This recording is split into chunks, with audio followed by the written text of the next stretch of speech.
Welcome back to another edition of A to the K's weekly Wrestle Talk podcast. As always, you are listening to the podcast making, piss taking, wrestle talking, Elias walking, show rating, Goldberg hating son of a gun. It's me, Anthony. Yeah, that's right. Finally, A to the K have come back like we do every week. And as you have already said, we are the trailblazing, whiskey glass raising, podcast speaking, pizza eating, wrestle talking. If you smell what Carl is cooking. Oh shit! I've left it in the oven. I'll be right back. Love it. So, hello again, Carl. How are we doing this week? Hello. We're doing good. We're doing good. How is you doing this week? Not bad. I mean, it's been an interesting week for wrestling, certainly, and obviously we're gonna get right into that. But some disappointing things have happened. Some interesting things have happened, let's say, as well. So yeah, it's gonna be a fun one. So as always, guys, we're gonna kick off with the Ringside report. We'll be talking any news and rumors, anything that's cropped up in this week. We'll be doing our unique segments of the week, which, as we discussed last week, was our top 10 underrated wrestlers this week. And then we're going to end with a lovely This Week in Wrestling, in which we talk about the highlights, the drudgery, the oh-shites of all of the big four shows, WWE and AEW. So, should we kick off with the Ringside report, Carl? I think we shall. Would you like to do the news anchor bit this week, Carl? Or? I mean, I can give it a whirl. It's fun. You give it a go. Okay. Hello and welcome to the Ringside Report. Coming up tonight, James Kamala Harris dies age 70. Dexter Loomis pulled from a takeover following injury. Mustafa Ali expresses frustration with WWE. Selena Vega is attacked during a Twitch stream. Really? Goldberg calls Roman a joke. WWE files several trademarks. They fucking love a trademark. Kurt Hawkins talks of don't go to AEW deals being issued to some stars. Jericho speaks on Sammy's chair botch. AEW's future with TNT is maybe in doubt. Dominik Jokovic tags Vince McMahon in a cryptic tweet. And Marty Gianetti kills a guy. We have all this coming up right now. I really love the order that went in. Like, I love, because when you watch the news, it gets lighter and lighter. And we just ended with Marty Gianetti killed a guy. Well, I'm sorry, I shouldn't laugh, but I'll be clear to everyone before we even get to the news article. These are the ramblings of a madman. We don't know whether it's true or not anyway. Exactly. He's definitely pulled a Gianetti there in one way or another, shall we say. Yeah, I mean, there's no good way of painting it. Either you're stupid enough to admit to something over social media, or you're crazy enough to make something like that up. In either case, he's got some issues, man. Yeah, a little bit.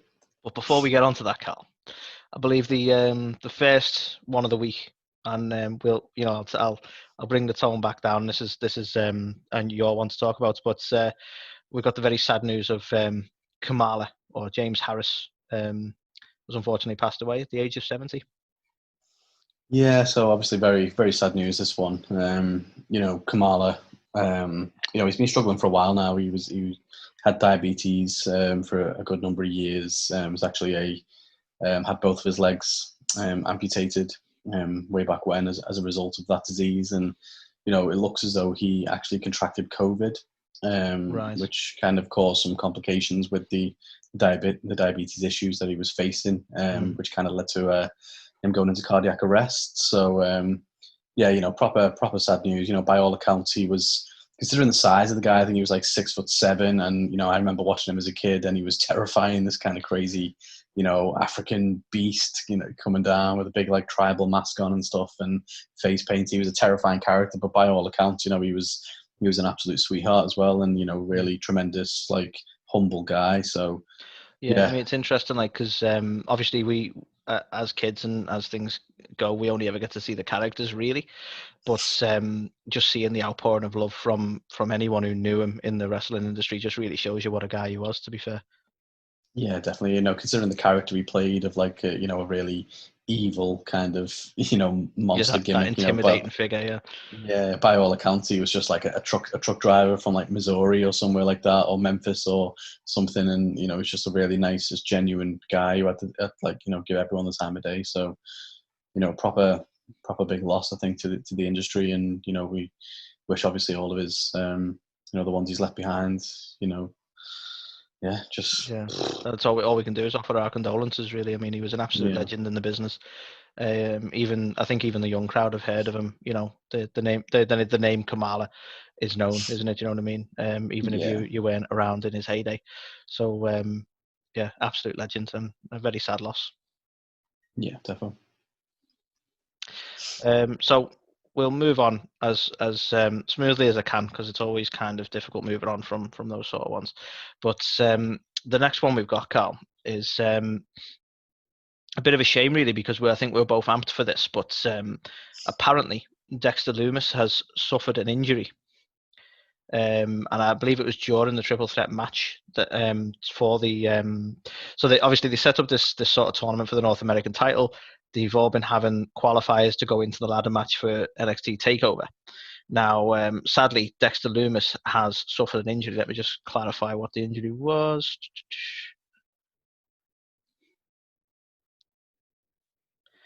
Right, he done a flip to the outside of the ring. I'm trying to look at what he actually injured, and I can't see it on here.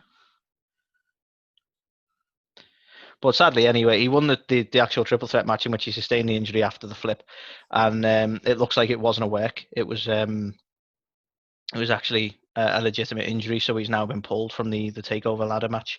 And again, I know both you and I were hyped for him being one of the contenders in this ladder match. So a real shame. Hopefully it doesn't affect his momentum too much, because they've been booking him really strong since he turned up on NXT. And I do sincerely hope it doesn't affect that going forward. And hopefully it's not too serious an injury, and he recovers fairly quickly from it. Yeah, I mean, it's going to be such a shame, isn't it? I think, me especially, I was super hyped for the guy to kind of get that opportunity and stuff. And, if it is, it's one of those where, we've seen with a lot of superstars over time where if injury gets in the way, you can lose your shot, basically. So hopefully it's not the case with Dexter. And if he does have to sit this one out, he comes back and, he's still on the same kind of trajectory. I mean, in some ways it could be a blessing in disguise, because I mean, I could be totally wrong here and we'll never know the truth of it, but they're putting a lot of strong contenders in that title picture, and Loomis may not have ate the pin or whatever. It was a ladder match, so definitely wouldn't have, but I couldn't see him winning the title. He'd have probably had a good showing in the match, but I couldn't see him winning the title. So I don't think personally he's lost out on a title run. When you've got people who've been there a while and are probably ready for the bump, like Damian Priest, for instance. I'd be very surprised if Loomis was going to go over that sort of people who've sort of put the time in. So, I don't. Hopefully, it hasn't affected anything like that. But I don't know. It could be a blessing in disguise, because I couldn't see him winning the match anyway. Yeah. Hopefully, he gets a speedy recovery anyway. Okay, so the next one I've got is Mustafa Ali has come out and said that he is frustrated with the way he's being booked at the moment. So his quote, which I've got down here, is it's been booked so well. Well, yeah, right. He's been on the shelf for how long, and he's come back and pretty much done fuck all. In a tag match, he had that fantastic MVP lounge segment. Oh yeah, that's a very good point. But he's come out. He's been quoted as saying, you can be the best in the world, but God damn it, press the tab key and go. He said that was a really unusual quote from him. I know, right? I was surprised. As well. You can be the best in the world, but if you're sitting in a dark room and no one sees you, then no one sees you. I will always be ready and be prepared. So when that opportunity comes, I'm going to hit a home run, but I need to be called up to bat. As a performer, that's frustrating. So, on the one hand, yeah, okay, I get it. But if he was meant to be the hacker, no matter how, it's never been confirmed that was the case, as far as I'm aware. But we all believe that was the case. I mean, let's face it. The imagery they were showing was shockingly similar to his glove thing. Yeah, well, exactly. I mean, Iron Man might have been the hacker for all we fucking know, to be honest, because he robbed that. Tony Stark. It was just a celebrity guest fucking Yeah. ball. Oh shit! Disney owns WWE. Oh no. But yeah, so I don't know. Like, if that was the case, then I feel for him, because at the same time, he's very talented and he's not being used, and I get that. But that quote makes me feel like he's just sat around waiting for creative to tell him what to do. And you can't do that. Like, the best guys in history, your Rocks, your Austins, stuff like that, took what WWE gave them and went, nah, that's shit, I'm doing it this way and I'm going to make it work, and they made it work. So it bugs me when people say they're sat there waiting for something. So I'll be honest, Carl, this is very interesting. I think we need to do a segment on this one day, because I wonder sometimes whether there's a massive thing of fear in WWE at the minute, because there's a lot of wrestlers nowadays. If you look at a lot of the modern day wrestlers, like, all due respect to him, the likes of Roman Reigns and the likes of Dean Ambrose and the likes of Seth Rollins, and now Ali, it's like they are waiting for that direction, they're waiting for that story, and they're all afraid to sort of do anything different or take a risk, because the consequence might be losing your job, kind of thing. Even Dean, who was very outspoken, he wouldn't go against the storyline. He would try and argue with Vince, but he wouldn't try and turn it like live or anything like that. You know what I mean? He he argued totally against the whole hypochondriac thing, but he still fucking did it. So I wonder whether there's a massive amount of fear there to go against the grain. So when they're booking you to just sit there and not do fuck all, or when they're booking you to turn up and help out Cedric and Ricochet, you're not going to do anything to make yourself shine or get yourself noticed with the crowd, because it might not be worth the risk. I don't know. Yeah, you know what? I think it's a very good point, to be fair. I've heard a lot of people say, they'll quite happily sit in catering, because whenever they come up with ideas and give them to the higher ups, they'll be like, oh, that's great. And then the next week that idea will be used, but not for them, but for like a John Cena or for someone else, stuff like that. I think EC3 mentioned a couple of times where they'd sort of ran off with some of the stuff he was coming up with for himself. One of the reasons he was quite happy to go back to Impact, I believe. So I mean, that must be annoying as fuck, to be honest. Like that would get my goat. Oh god, yeah. And I'm not trying to be a dick about it, but it may just be the way he said it. But do you not think the quote feels a little bit sour grapes as well? Yes, I could make a similar statement. Like, here's the thing, Ali. I'm the best wrestler in the world, but I'm just sat in a dark room. Like, it's easy to say, isn't it? You know what I mean? Yeah, definitely. They're saying I'm gonna hit a home run. I'm gonna smash it out the park as soon as they give me my opportunity. It's like, well, all right, so you've not smashed anything out the park so far. You got a bit of a crowd reaction, and then you got injured, and then you haven't used that's the thing. I'm not trying to be disrespectful to him, because he was getting over. The crowd liked him. You know what I mean? And he was an interesting guy. But it kind of goes against the grain for me a little bit as well, because I'm like, well, are you a cruiserweight guy anyway? Like, and I'm not trying to put the cruiserweight division down, but like, you're trying to enter the main event scene when you've got the likes of like Drew McIntyre, who by rights should fucking tear through you. So where do you want to elevate yourself to? Yeah, I mean, to be fair, like when I was saying before about Dexter Loomis and being injured, like by all accounts, Ali was meant to have the Kofi Mania push. It was only because Ali got injured that they went ahead with Kofi. So, right.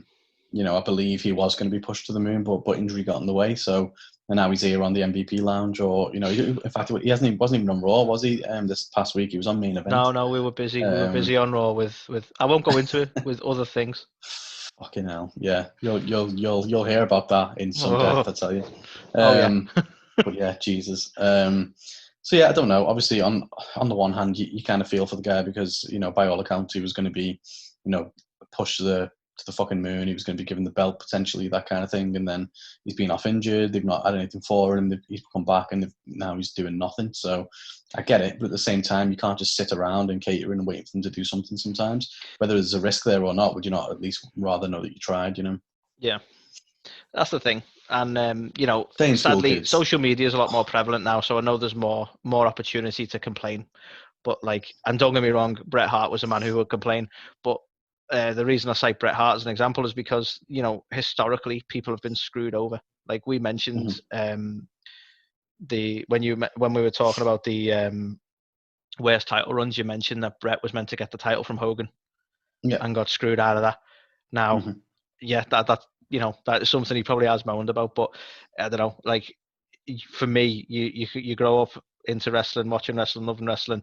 Ali must be well aware of the culture in WWE at this point. And I'm not saying don't complain about it. That's not how you make change. But it's like, in some sense, it's like, look at that. Nothing's fucking changed, has it? Nothing's any different.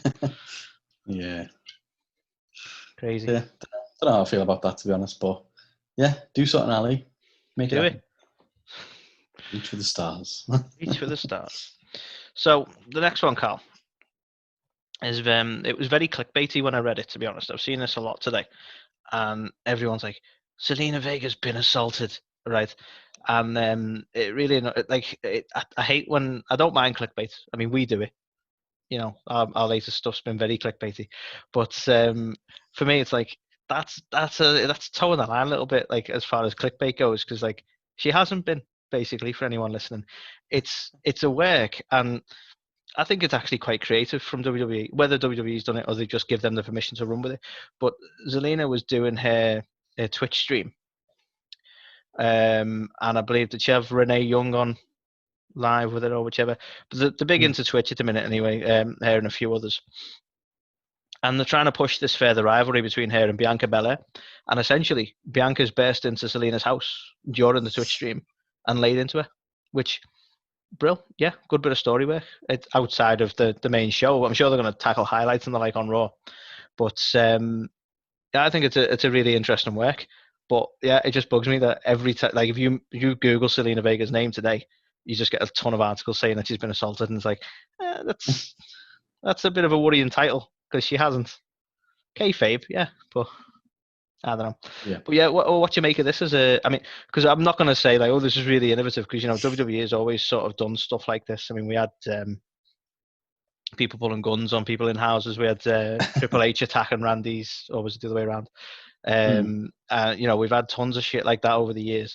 But, Pillman's got a gun. That was it. Thank you. But like, this is an interesting way of using a different format. I think this is the first time they've tried to use Twitch and that sort of following that Selena, because they're obviously WWE fans because they're following Selena playing games or whatever. It's an interesting use of the format, and I think it's a really good way to go. I think it's quite creative from WWE's part, to be honest.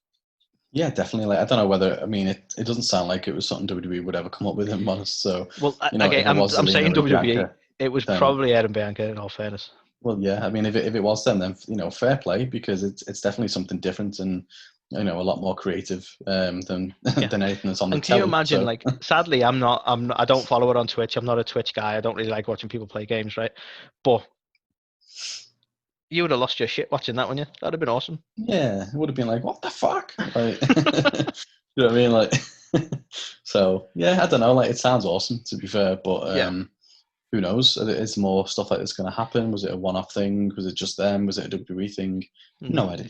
I hope that it's had a good reaction, as good a reaction as we're certainly giving it, and WWE acknowledge stuff like this, because I'm all for them moving with the times. Like, there's one thing to just sit there and go, look, the stale, but at the same time, this is what competition's about. Like, when AEW had wrestlers in the audience during the COVID outbreak even, and WWE responded and did the same thing. I wasn't like, oh, you're just copying AEW. I was like, good, because that is a good thing. Like, that was a smart move from AEW, and it was an improvement. So I was glad that they responded in kind, and that's what it's about, isn't it? It's about evolving the product. So yeah, I sincerely hope that they use cues like this. Yeah, agreed. Definitely something different. Okay, the next one on the list. I can't believe you took this one from me. I might be too close to it. I don't know. Okay. I'll set it up, and then you can swing. I'm only messing. I don't dislike him that much. So Goldberg has come out and called Roman Reigns a joke. So I don't know whether you've got any more background on this than what I was going to talk through, but I believe in an interview. Yeah, I'm just going to complain while you give people the details, if that's all right. Okay. And just before you mention anything, can I just say that I've always loved Roman Reigns. I think he's a tough guy. And, I've always been a massive fan, and I couldn't agree any more with what he has to say. So I believe it was derived from some comments that Roman had made around kind of Goldberg's character, and and that kind of thing. And Goldberg's kind of basically said, you know what, Roman, you're a joke. First of all, second of all, you've ragged on me about headbutting doors and stuff, but you just don't get my character. I have to do certain things, and one of them was headbutt a door. It might look like a stupid move, but we all weigh the positives and negatives, and it's positive to make it as violent as humanly possible, as real as humanly possible, and you either lose a bit of blood, get another concussion, or another week off your life. So it's the typical kind of Goldberg statement, but I'd love to get your thoughts. I'm really starting to understand why Goldberg is the way he is now, because that's how he brushes off a concussion in a world where we've seen the devastating impact repeated concussions can have, and how tetchy WWE about that sort of shit now, right? The fact that he's like, oh yeah, you get a concussion, it takes another week off your life. It's like, you're a fucking idiot. Yeah. Right. No one, right? I promise you this, Goldberg, right? No one goes, oh yeah, Goldberg, the guy who headbutts doors. That's not how you remembered anyway. That's how impactful that was, right? I can understand him, in all fairness, getting a little bit heated about Roman, because Roman did blatantly take a shot. I don't know if you read the tweet, Carl, but he was basically responding to people complaining about him punching the pillow. Do you remember the pillow, Carl? Yeah, of course I remember the fucking pillow.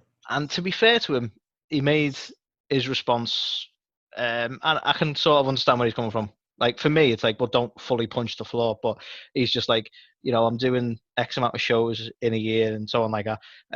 So it's there to prevent him from hurting himself, And then he was basically saying, it's all paraphrasing, by the way, I'm not exactly quoting the tweet, but basically saying he's not going to be, daft enough to do something like headbutt a door.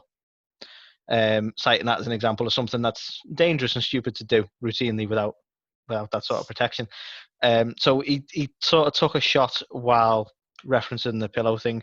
Now, an element of this could be that, they were due to have a match at Mania, and maybe they're still trying to keep a bit of heat and they don't actually have anything against each other. I don't know. But no matter what way you spin it, yeah, stop headbutting doors, Goldberg. Like, part of me thinks we've not gotten away from Spear versus Spear. It's just going to be this WrestleMania. If I'm honest. Maybe. It'd be a weird one to book, though, because we're getting further and further on in the year, and Goldberg doesn't like to do many shows, and Roman's not back, so we're gonna have to book this one pretty quick, aren't we? Depending on when they both decide to rock back up. Well, as long as it gets enough, the same level of booking as it would have got for this year's WrestleMania, which is around about 3 weeks. But you see, this is the complaints and moaning I had about this year's booking and the way they book these sort of legends, because you have and I'll give Undertaker a pass because Undertaker's awesome and I don't care, right? But you get people like Brock and Goldberg and the who they'll rock up for the last couple of weeks. John Cena's guilty of it as well nowadays, and then we're meant to build a whole story within the time they're willing to give us, because they're busy people and they don't want to be on WWE routinely. And again, I'll give the pass to Undertaker. All he needs to do, lights go out, turn up, and scare the shit out of someone. And I'm set. Let's have that match at Mania. No problem at all. But everyone else can fuck off. But no, I think you're probably right. Probably about 3 weeks before Mania, we're going to set this back up. Well, who's going to have the title on them, I wonder? I mean, could we see Goldberg fucking the Fiend over yet again? Oh, if it didn't go down fucking like a lead balloon once, then they've got to make it happen twice, right? Yeah, but they won't look at the lead balloon. They'll look at the numbers. It's like, well, everyone's tuned in.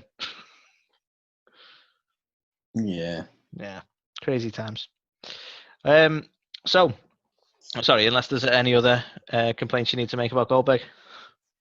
I mean, we could probably make a whole show about that, so it's probably best to move on. I mention him week in, week out. I'm sure he'll be on next week. So, the next one I've got, kind of a boring one, but we'll mention it anyway. In the light of WWE regularly setting up copyrights, or trademarks, should I say, sorry. They've trademarked a few different things. Now, a lot of these are not that impactful, like things you'd expect, where they've basically trademarked some names, such as Karrion Kross or Casey Catanzaro. So it's like, well, yeah, because they like to keep that control over the names, so they all make a bit of sense. And they've also trademarked Mustache Mountain. Sorry, I've been drinking, Carl. I'm struggling to say that one. Mustache Mountain. Yeah. Now, it's been cited on the news article I'm reading that was Tyler Bate and Trent Seven's tag team name. Okay. But honestly, the minute I heard Mustache Mountain, I figured they were just giving Dexter Loomis a nickname. Oh God, no! It's almost as bad as the Murder Hot Monster. Yeah, so anyone who's interested in keeping track of what sort of trademarks WWE are going for, they've done a few. They seem to all be focused on NXT, but they're just sort of making sure they keep control of the various names and like they're using. So again, just more for information than anything. Interesting. They love a fucking trademark, don't they? You can't trademark everything, mate. It's brilliant. So the next one on the list, Kurt Hawkins, has come out. He's revealed that some WWE superstars were offered a "please don't go to AEW" contract. I love I love the fact that he's referred to it like that. It's fantastic. Yeah, amazing. He's basically come out. He's been quoted saying, some of the contracts that people were offered were like astronomical. When someone said no, then it went up for everybody, and it just kept happening. It wound up being it ended up being an offer that was just too good to be true. Like so much money that like you'd never ever think you would make it in the wrestling business. But basically, it was all about the years. All these contracts were minimum 5-year contracts. So yeah, it basically got to the point that's how they spawned the name of, like, they cared so much about not letting the talent go to the competition that they basically called it they don't go to AEW contract. So it's interesting that it's so, you know what I mean, like we talk about it as like, oh, is AEW really on their radar? And we jab and we make jokes. It very fucking clearly is, isn't it? Do you know what I mean? Like, if it must be so, like, such an opportunity for the ones who, like, I mean, Ali, would he ever go there? Or, has he just not got a creative body and he's happy to sit around? This is the bit that I'm curious on with Ali, because like he'd need to have his own creativity, I suppose, because that is something that they cite quite a lot in AEW, is that it's creative freedom. So if you've not really got any ideas, then you end up doing a Sean Spears and wearing a glove and doing not much else. Well, yeah, exactly. So I don't know. I think it's quite amusing though that they've basically shit the bed so bad about AEW that they're literally throwing out 5-year contracts here, there, and everywhere. Ironically, though, it's Kay Hawkins or Brian Myers who was quoted as giving this interview, and he said, he would have quite happily have signed one. He wasn't offered one, and then literally a few weeks later he was sacked. Yeah. To which he this said, is the ridiculous thing. Like you wonder what the mindset is in WWE sometimes, because they've been so key on keeping people that they've been offering them stupid money, which I honestly think might have had a direct result as to why they were releasing some people as well, so that the money didn't get a bit too stupid. But then they release people who are clearly going to do really well. Like, again, I hate the fact that I always use him as an example, but Zack Ryder going over to AEW is nothing but awesome. Like, he's going to do really well there. He's been over on, whether WWE wanted him to or not, he's been over with WWE a few times, when he won the US title and then was just totally embarrassed by The Miz for some fucking reason. But sorry, I think that might have been the IC title for anyone who's going to moan.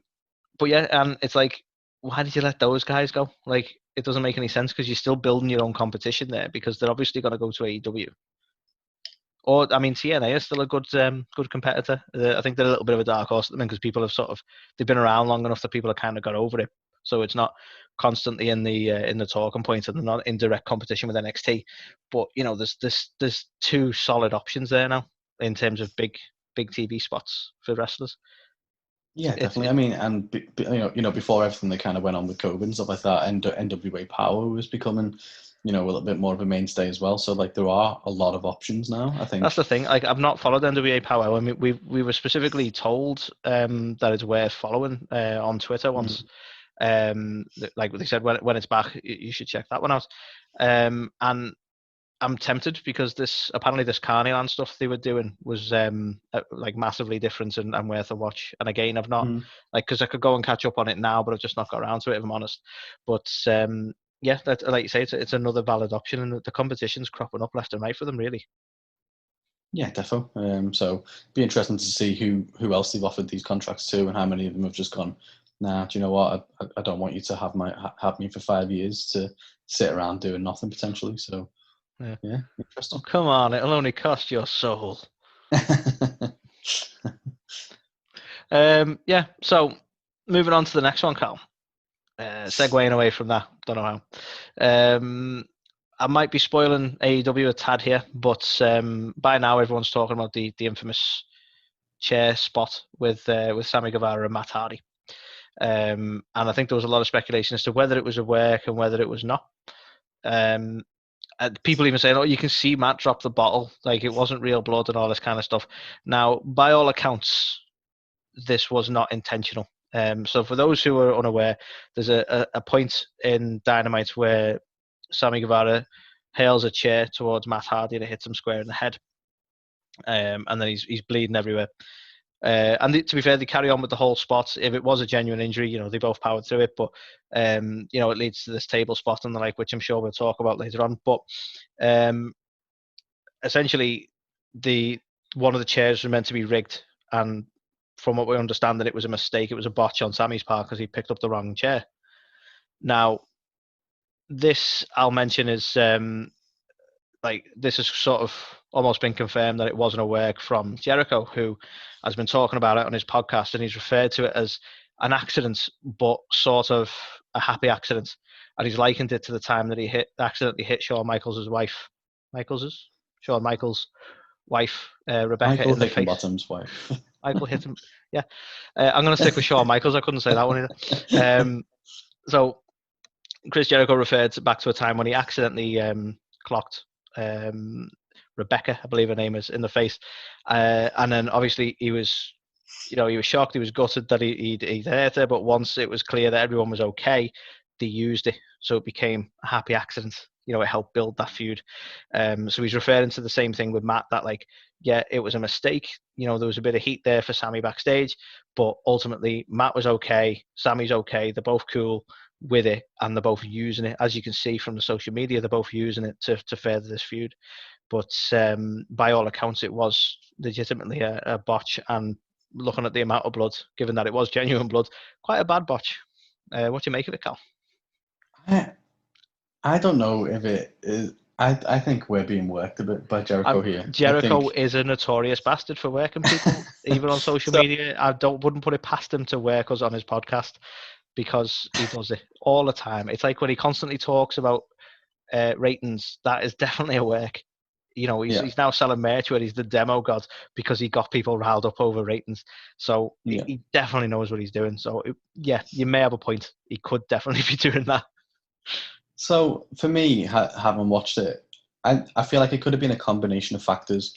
So firstly, when Sammy throws Matt into the fucking corner of the ring, it looks almost like Matt fucks up a bit and does actually headbutt it a little. I mean, don't get me wrong. There was no this isn't fake blood or anything like that. This was definitely a slice in his head, but I don't know how much of it was accidental or what. But it looks like he does hit his head. He's also got the 2 wristbands on, so you can see he's got a blade in there. So he was intentionally going to blade in that segment, definitely. So I don't know whether he hit his head, got busted himself open the hard way, was still going to blade anyway, or but then the chair hits him and it opened it even more, or what, I don't know. But it definitely wasn't just the chair. You can even see he's slightly busted open before he gets put on the table. Yeah, because I've watched it a few times now, and you can see him. He does get his arms up to a level. The chair definitely clocks him, but you got to wonder how much he managed to, how much momentum he managed to stop with his arms as well. So it's an intriguing one as to how botched that actually was. Yeah, definitely. I don't think it was only the chair that busted him open, put it that way. Whether or not it made things worse, absolutely possible. But, it's not like Sammy just did it off the cuff anyway. Do you know what I mean? It's obviously been planned out. Then you're going to throw the chair at me. I don't think there's any kind of prop chair that would have been any better at the end of the day. It's a steel chair, regardless. Oh, yeah, that one was clearly inflatable. Yeah. So, no, I don't know. It's an interesting one. I don't know how much of it is a work or is a shoot, but... yeah, we'll never know. That's the joy of it now. We'll speculate till the end of days. Well, that's it. Jericho's a bastard for this kind of thing, isn't he? So who knows? In the best way. Okay, so the next one for me, sticking with the AEW theme, is what will become of AEW on TNT? So one of the key execs from TNT has actually departed now, the company. So a guy called Kevin Riley, he was the one who... extended the Dynamite deal. I believe he was good friends with Tony Khan as well. Yeah, so these guys were quite close, and obviously, based on the ratings and stuff, he extended them to like over 3 year, extension on what was originally just a 1 year deal. So there's definitely no. I say there's no immediate concerns, but a network can decide to cancel the show at any point. But as it stands, they're still renewed up until the end of 2023. But look, whether Tony's like friendly with the guy or what, ratings don't lie. And if they're continuing to pull those numbers and continuing to outperform NXT on a weekly basis, for example, then I can't see them going anywhere. So it's probably a little bit of scaremongering from the from the different news outlets out there. Not to join in with the scaremongering. Hmm. I'm not so worried about their viewing figures. They, like you say, they are proving themselves in the time slot they're in. What I'm worried about is some clever dick taking over and going, well, let's put them on a Friday or a Monday, or keep moving them about and trying to chase bigger figures and end up fucking it up. Because we've seen things like this happen with, I don't know what sort of freedom they've got, like in terms of contract deal, to move the show around time slot wise. I imagine quite a lot. But and without going off too much of a tangent, we've saw it over the years where Friends, as an example, Friends as a show was a behemoth of a sitcom, and they'd constantly try and get something to follow Friends that would retain those viewing figures. And it's like, well, it's if you put it up against something too big, you might disagree with this, but if they try and go, well, let's compete with Raw, which is still pulling in the millions, and they don't pull in the millions as well, then are they going to then go, well, look, you're not even doing well, even though they were in the time slot they were in, So I just worry about maybe a bit of fucking about now. Do you know what I'm really intrigued about is what impact it's going to have in the next couple of weeks? Because obviously the NBA is back. It's going to be back on TV. So AEW is actually getting moved around quite a bit to a few different days in terms of when it's going to air. So that could be really, like we've seen it with a lot of TV shows, that can be the nail in the coffin, do you know what I mean? So I'm interested to know what numbers AEW pulls in, because consistently it's beating NXT on a weekly basis. But as soon as you start fucking with that time slot, it can have a detrimental effect. So hopefully it doesn't. Yeah. But it's one of those. I think I do believe AEW would do quite well on a Monday night. It definitely won't beat Raw. But if you think about it, you've got to look for the time slot of when the wrestling audience is watching. And at the minute, it's great for them. It's great for them that they've got NXT, because then, those who are channel surfers can just be like, oh, this match is pretty shit. What's happening on AEW? Oh, I'm hooked here now. Do you know what I mean? So it's always going to benefit each other being on the same time, I think. But to draw more numbers, like you say, because purely from a TV show point of view, and again, might be quite polarizing for anyone listening, but they're better than Raw as far as I'm concerned. Yeah. I 100%. I don't want 3 hours of nothing, which is consistently what you seem to get with Raw. I would sooner watch Dynamite. So from a wrestling fan point of view, from my point of view, and I assume yours, Carl, if they put it on Monday night, I would be prioritizing Dynamite. God, yeah. It doesn't necessarily mean that of those millions of viewers that are watching Raw, they're all going to jump over. I think some people just watch it out of routine, maybe, I don't know, or loyalty. But yeah, there's quite a big casual fan base, I think, with the WWE, because it's still kind of a little bit more PG friendly, as opposed to the blood and stuff that we've seen the last few weeks, for example. On AEW, I still feel like it's going to have that family thing. But what has been really interesting, I'm not sure if it was this week or the week before, but this is the first time ever AEW has pulled in more numbers in the key demographic than Raw. Really? I didn't know that. Yeah. So in the whatever it is, 18 to 35, whatever it is, I think it's 18 to 49 according to Disco Inferno, Cal. Yeah. So very, very interesting. I think Meltzer called it out at one point this week as well. Is saying it's never happened and he never expected it to happen. But yeah, Dynamite actually drew more numbers in that demo than Raw did. Insane, isn't it? And yet, no matter what, I still just see nothing but hate for AEW. Oh yeah, I might be looking in the wrong places, but there's so many angry people. You don't want to look at anything objectively. I'm willing to give criticism where criticism's due, and I'm willing to give WWE credit where credit's due. But you've got to acknowledge that there's more bullshit going on in WWE. You've got to. Oh, 100%. 100%. Well, yeah, who knows? They're a fickle bunch, and for whatever reason, some stuff that they're either going to be super loyal to WWE regardless, or they're going to I know this week AEW got a lot of flack for the lack of women's wrestling on the show this week, for example. So there's always going to be something for somebody to moan about. But here's what it is. They find a way. So my next one, Carl, is more speculative than anything. So we've had Dominik Jokovic of NXT. He's done what the phrasing as a blackout of his Twitter, where he's deleted a load of old tweets. He's changed his profile picture to just a blank screen. He's deleted the people he followed or his follower, one of the two. So he's gone full blackout with it. But amongst that, or along with that, he posted a tweet which was essentially just TV static, and he tagged Vince McMahon. So rather cryptically, put this tweet up, and then within minutes deleted it. And there was no. He's changed his Twitter name. It's just a dot or a period if you're an American, or a full stop if you're a Brit. But it's just he's not got his name either. And yeah, it was just a static, so there was no phrase, nothing you could garner from it, from what I can see on the tweet. And he tagged Vince, and then a couple of minutes later deleted it again.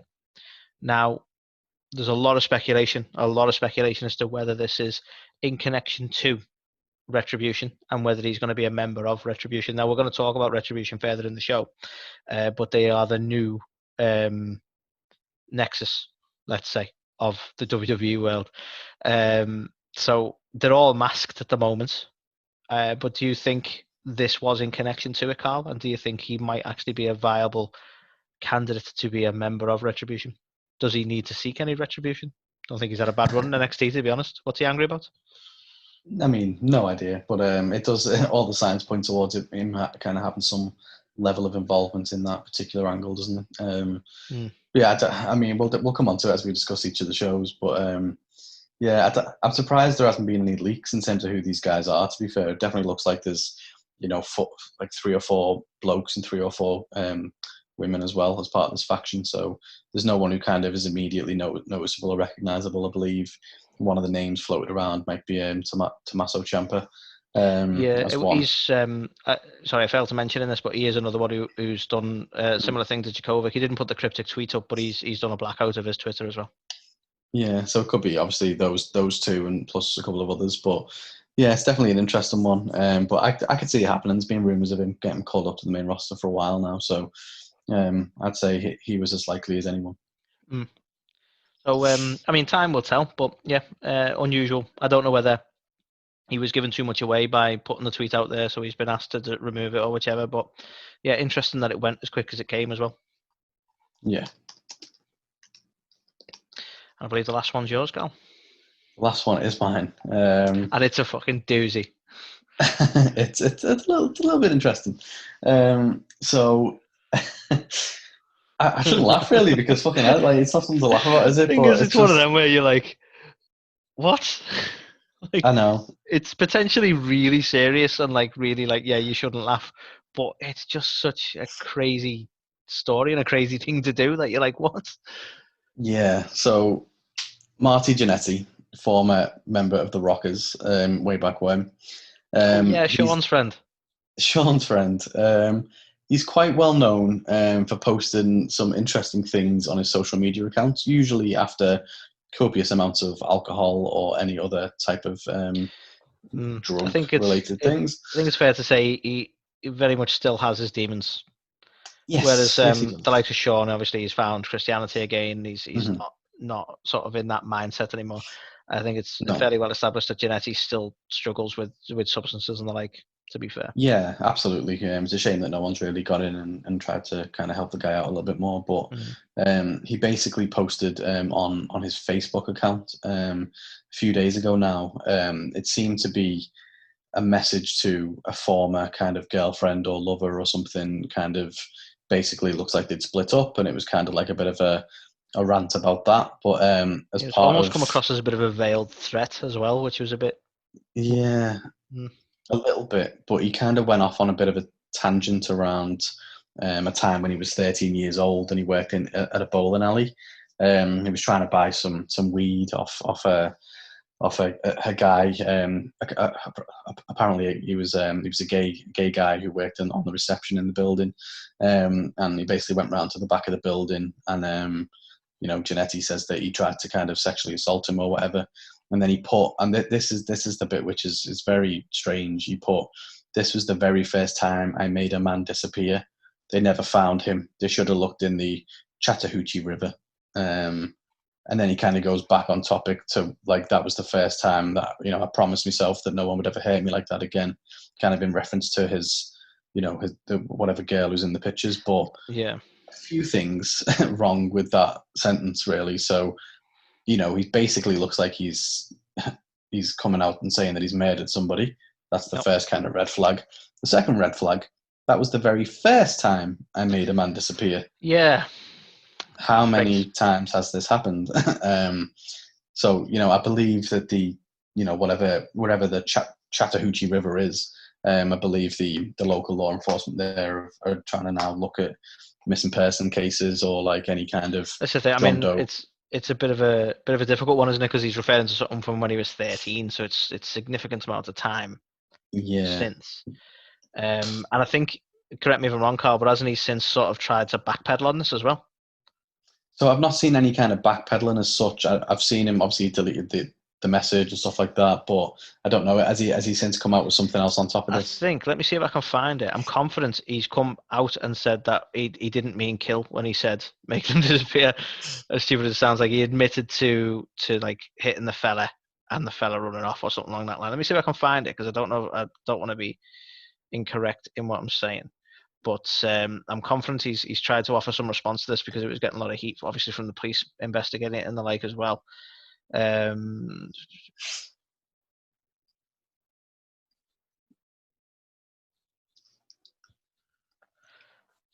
right.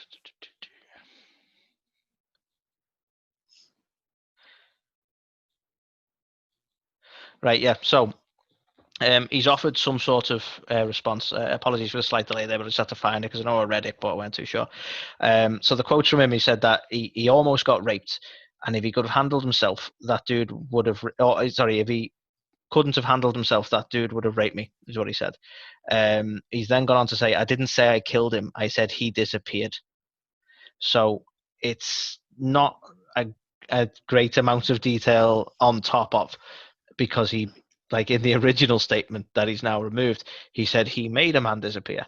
So now he's trying to sort of backpedal a little bit, because the police are going to be looking into this. He also said they should check the fucking Chattahoochee River. So yeah, it's like, why mention the river, Marty? There you go. I've got you a boat, sail away. Like, I'm pretty sure. I mean, it sounds a bit more ominous than that, doesn't it? So. It certainly does. And this is where the veiled threat come from as well, because he was like, "I promised no one would hurt me like that again," or something like that, which is where people are interpreting as like, is he trying to threaten her with a similar disappearance, as it were? I don't know whether there's any truth to that element of it, but a very fucked up story. A very fucked up story. Unfortunately, a very fucked up Marty Gianetti. Hopefully he gets whatever level of counselling or whatever it is that he needs to shirk these demons, because obviously he's battled with them for a long time now, and when you start to get to the point where he's admitting God knows what from when. See, this is where, like, where do you come from with this? Like, are these the ramblings of a madman who needs help, or has he genuinely been doing shit like this? Like, no idea. It's such a crazy post, and yeah, like you say, he clearly needs help, and hopefully he gets the help he needs. But yeah, crazy story. So yeah, and for those of you who are a fan of the Chattahoochee River, maybe don't go fishing. I shouldn't make light. I apologize. Right, and that's the news for the week, Carl. That's it. We've done it all. It's all gone. Hey guys, Santino Marella here. And if you're like me, you're sitting home during the quarantines. These are the times of quarantine. Well, I discovered a Wrestle Talk podcast called A to the K. It's changed my life. Now I don't want to go back to work. I just want to sit home in the quarantines and listen to Carl and Anthony. They are the best. Together, they're even better. So listen, A to the K. Wrestle Talk podcast. Check it out. Change your life. You'll be thanking me later.